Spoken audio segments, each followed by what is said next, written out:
This is Tom Dillon, the Lifetime Liberal, and today is Tuesday, November 15th, 2016, and the title of this rant will be 1 Week In, and the Trouble Begins. So, obviously, even though I'm a big Dem, we'd like to have a successful presidency, and things are actually starting to show some good things, but some bad things too. But we need to talk about how this can affect the United States as a whole and internationally. So let's just take a look at a couple things. Number one, Mike Pence, that great governor of Indiana, who hyped on Hillary's emails the entire campaign, now wants to protect his emails from anyone seeing his emails while as governor. And also at the same time, he wants to protect all of his congressional information, which he has given to some university, that no one has access to that, I think, until 10 years after the year 2022, or his death, whichever comes first. He's 60 or so right now. So I'm assuming that he might still be around at 74, 14 years from now, 16 years from now. So his records won't even be available. And of course, Trump had talked about never lying, being transparent and all this other stuff. And now his governor wants to protect stuff that he wanted Hillary to open up on in other stuff. Now remember, when he was a congressman, he was a big hater. I mean, a big hater. I mean, he hated LGBT. He hated the fact that women could get birth control. He hated abortion, even in the case rape, incest, health of the mother, and also defective, deformed fetuses, so to speak. And also, he wants to stay on as governor as he is heading the transition team for Trump until January 9th. I don't know what all of that's about, but there's something else going on there that they're not being transparent about. The next thing was he named Steve Bannon as his chief strategist. Now remember, when we had the Declaration of Independence, we had, not anarchists, the revolutionaries, write that. But later on, when we went to write the Constitution, we got some other people that went in there that were a little bit less revolutionary and more on how do we make this new founding country and democracy work and work well. But we have Steve Bannon here, who basically has indicated he wants to shake up the entire establishment. Now, I understand that from a perspective that that's what you want to do. How do you work with them while you're changing them, because you still need some of their work at the same time? He wants to throw all that shit right out the door. And remember, he is a truly alt-right, white nationalist, Jew hater, etc. And don't look for any help in terms of strategy, in terms of making the country whole, when it comes to civil rights, LGBT rights, in terms of gay marriage. And even he has shown a disdain for the people of the Jewish faith. And I thought that was gone from 40, 50, 60 years ago or more. And right now he's been being given a pass, by the mainstream media loyalists the mainstream media who are calling him basically a loyalist. And don't look for any help from Reince Priebus on this, because in essence, they're in agreement with just about everything. It's just that Bannon is even further to the right. Not marginally, but extremely further to the right. But even he only gets half of what he wants. He's looking to change America, and not in a good way whatsoever.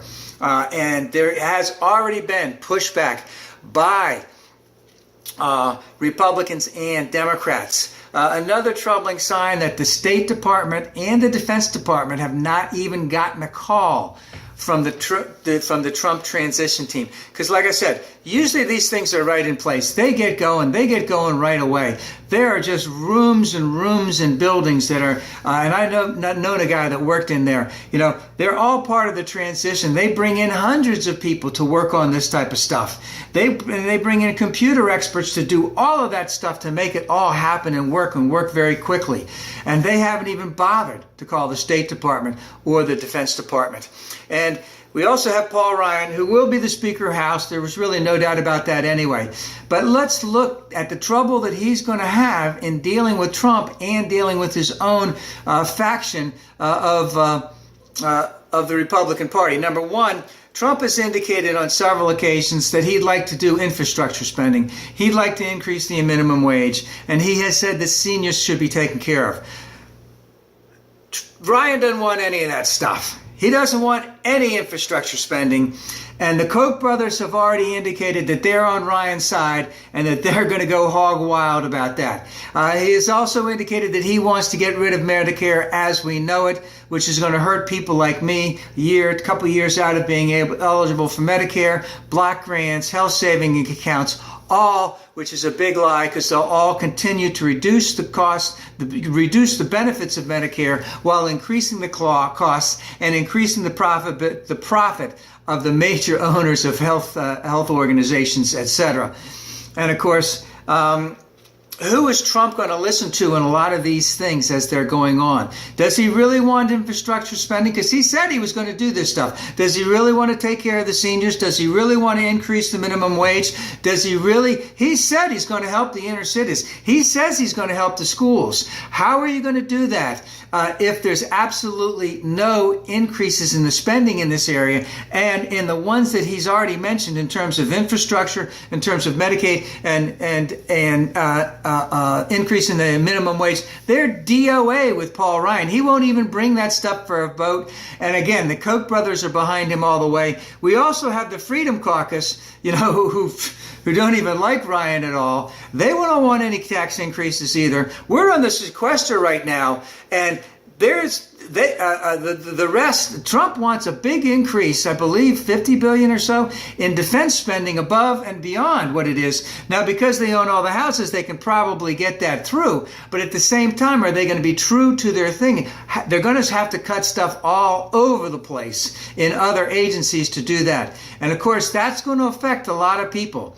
And how will the Freedom Caucus, they'll be along with all of that. But then again, if there's any hint of any type of tax increase, they're out of there. Now, Trump has already said that we're going to have massive tax decreases. And we already know that that's going to affect the debt. And of course, the only way that you can do that, at least in the Paul Ryan, Ayn Rand manifesto, is you get rid of all the other agencies or cut as much out of them as humanly possible. A couple other quick things. The Trump kids now, Trump wants them to have national security clearances. Oh joy, where is that going to take us? At the same time, they're going to be running the Trump empire.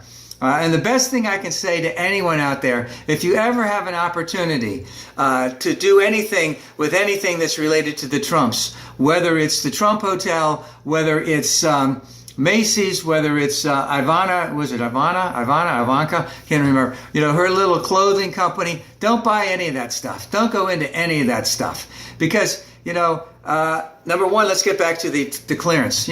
So you get the Trump's clearance. It's obviously that Donald is an old man because he wants to have faith in his kids. He wants their advice. He trusts their advice, but they have absolutely no experience in any of this stuff, in any type of security, in any type of foreign affairs. They know nothing. And of course, I do believe that Eric Trump and Donald Jr. have basically shown that they're in that Steve Bannon category when it comes to that.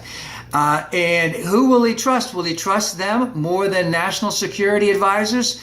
And let's also remember, if they're running the Trump empire while they're giving him national security advice because they're getting national security and information, will they try to use that as they're engaging in business deals domestically and across the world? So serious issues. There could be many, many more that are going down, and how he is going to deal with that, could show some real chasms in the fact that there may be and there will be a tremendous amount of inexperience in his administration. And how will that be handled when there is a crisis? And speaking of a crisis, Donald did speak to Putin yesterday, and the Obama administration has taken a strong hand against Putin throughout his administration. They saw what happened as Putin dealt with Chechnya I believe, the early Bush administration. Remember when what they did after the Black Widows came in, and it showed that downtown Russia was actually vulnerable? Yeah, they did a lot of ethnic cleansing, let's just put it that way. Remember also, so we got Chechnya, we got the Black Widows, we have Georgia, which he invaded, the Ukraine, which he's doing a lot of nonsense in, the Crimea. And remember, we have Lithuania, Estonia, and Latvia on the northwestern edges of the Russia, up there near Sweden, or I guess it's Norway, so to speak. And will we protect them? What will determine what Trump will do? And let's just remember, the Chinese have already shot across the bow to Trump, basically saying, if you increase any type of taxes on imports on us, you can forget any Apple sales in this, any Apple phone, iPads, any of that stuff. You can forget that in this country. That's Apple's biggest market.